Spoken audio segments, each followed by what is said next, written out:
Okay, let's take a look at an old friend of ours, this here data table. Let's remember that this data table did indeed, look at our old friend here, this data table, and let's remember that this data table was indeed a function, right? It had an input, the age was the input, or the independent variable. It had an output, the height was an output, or the dependent variable.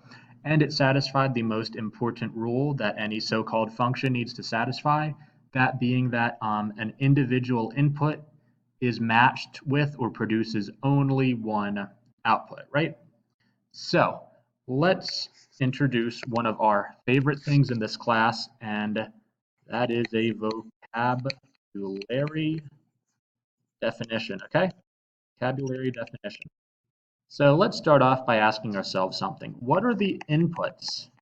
What are all the inputs that we have in this function, right? Well, all the inputs were all the different ages at which I believe her name was Mary measured her height, right? So the inputs were 11, 12, 13, 14, 15, right? 16, 7, not 61, yikes. 16, 17, 18, keep writing all the way up to 23, right? These here are all of the inputs of this particular function. What were all the outputs? What were all the outputs of this function? Well, all the outputs were the different heights, the heights which were measured in inches. So all the outputs were how many inches she was tall at that year. So all the outputs were 57, 58, 59, 60, 63, 66, 68. Do we have to keep writing 68 over again? Because it looks like once she was 17, she pretty much stopped growing and she stayed 68 inches tall, right? So no, we don't just have to keep writing 68 over and over again because it doesn't stop being 68, right? So those are all our outputs. And let's remember, different inputs are allowed to have the same output, right? Because it makes sense that people do stop growing at a certain age, right? So you would expect that if height depends on age, you would have multiple years where you're the same height, right? For some years, your height would change, but after a certain point, you kind of stop growing, so your height doesn't change at that point, okay? So it does make sense that you can have fewer outputs than you have inputs because, for example, the inputs 19, 20, 21, and 22 were in this case all associated with the same output, 68. So where's the vocabulary coming from? Well, I'll show you in just a minute. We can get rid of this word inputs.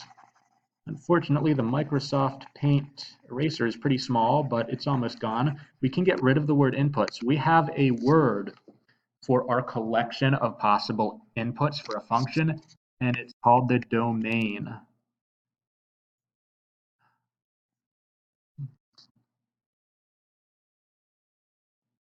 Domain. All of the possible inputs of a function taken together, we call that the domain. We also have a vocabulary word for all the outputs taken together of a function. Just bear with me as I attempt to erase the word output with the small Microsoft Paint eraser. We have a word to represent the collection of every possible output in a given function, and that word is the range. All right, so in this case, the domain is the entire set of possible inputs, 11 through 23 in this case, and the range is the entire set of possible outputs, which in this case were 57, 58, 59, 60, 63, 66, and 68. Okay, let's meet another old friend, he being the data table that gives us the fine for an overdue library book associated by how many days overdue that library book is. As always, this was a function. It had an input, which was the number of days overdue. It had an output, which is the fine. And as we need to have for a function, any given input produced exactly one output. So let's see if we can write out the domain of this function. Here's how we normally write it out. We take these squiggly lines and we write it as a set. We consider the domain as a set of numbers those numbers being all the possible input values for that function. And what were the possible input values for this function? We had 1, 2, 3, 4, 5, 6, 7, 8, 9, and 10. So that's our domain for this function. And what is the range? Remember what range means. The range of a function is the collection of the possible output values. So what were the possible output values of this function? There was 2, 275, 350, 425. I'm just going to go ahead and write them all out. 5, 575, right? 650, 725, 8, and 975. And we'll close that out with another one of those squiggly brackets. Those squiggly brackets tend to represent what we call a set. A set is just a collection of numbers. So the domain is a set, and the collection of numbers that make up that set are all the numbers that are the possible inputs for this function. The range is a set, and what makes up that set is the collection of all the numbers that are possible outputs for this function. All right, everyone, so here's a continuous function.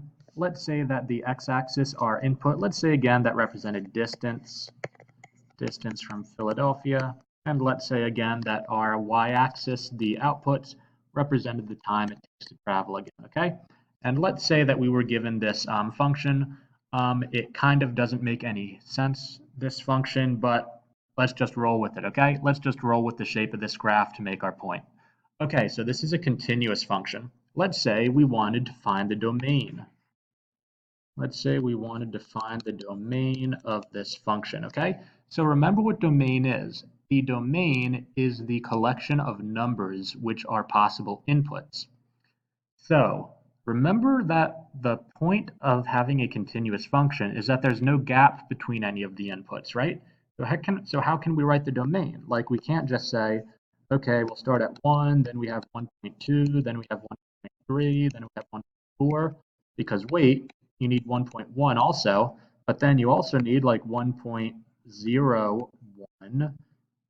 Okay, you also need like 1.02, you need 1.0234, and so on and so forth, right? You need every single value. You can't just jump from 1 to 1.2 or from 2 to 3 if you're dealing with a continuous function, because there's no gaps in a continuous function.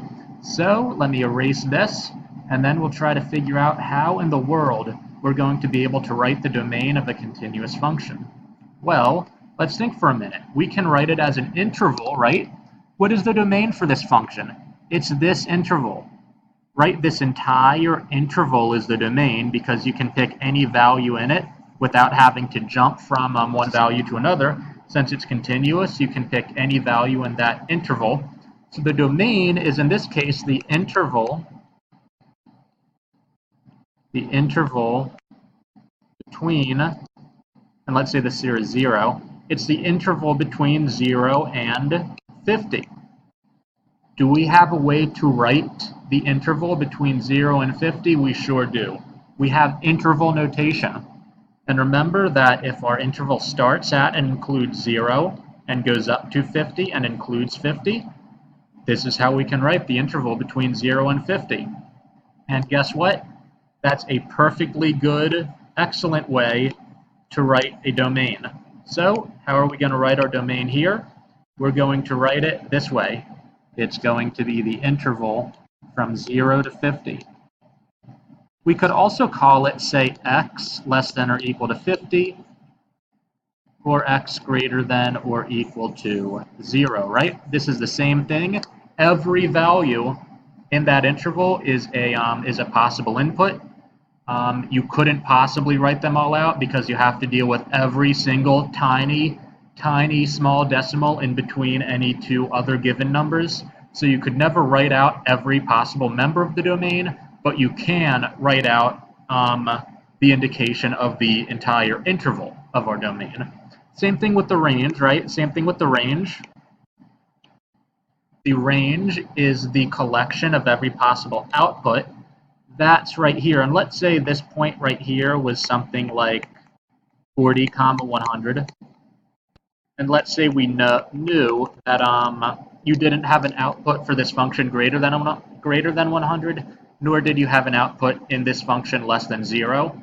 So our range, our entire range of outputs would be this interval here, right?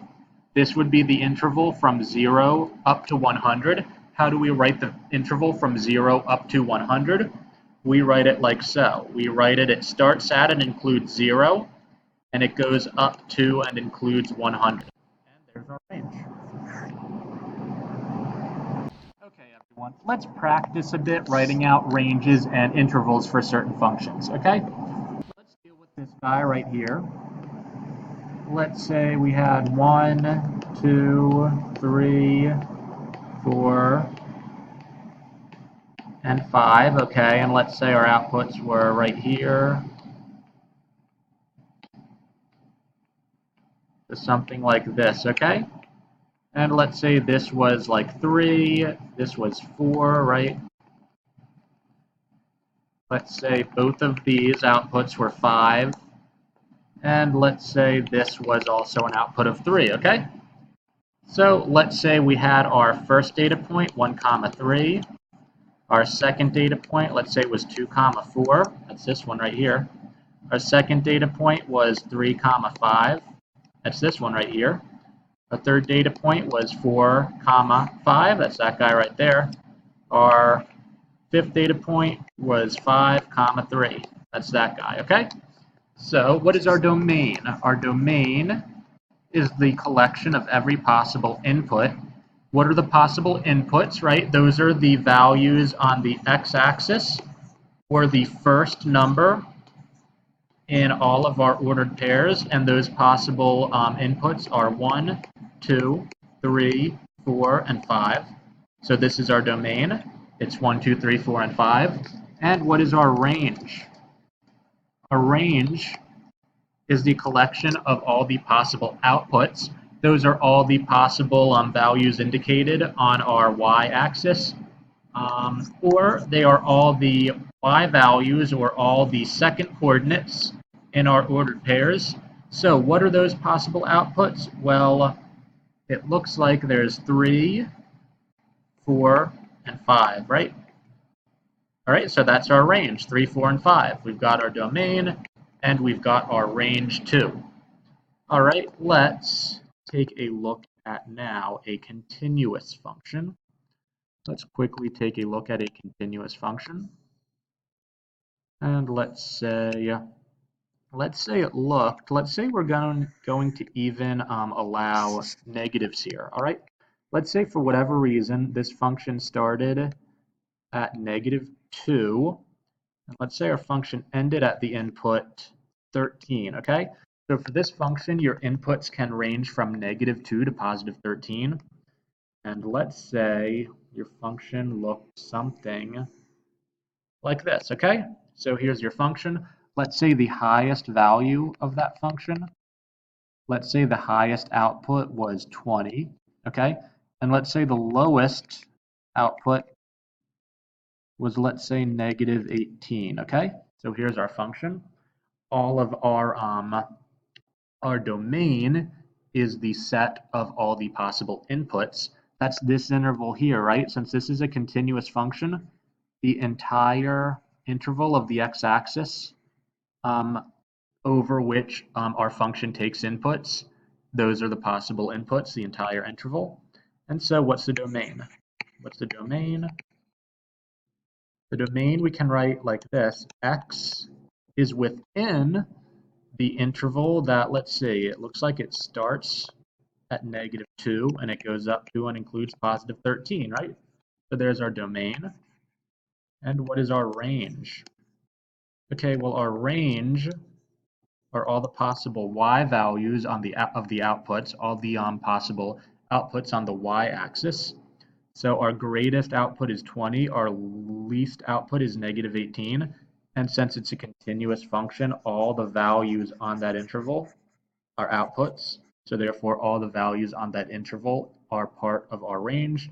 So our range is every y value within the interval that goes from -18 from and including -18 up to and including +20. So that's our domain and that's our range of this continuous function.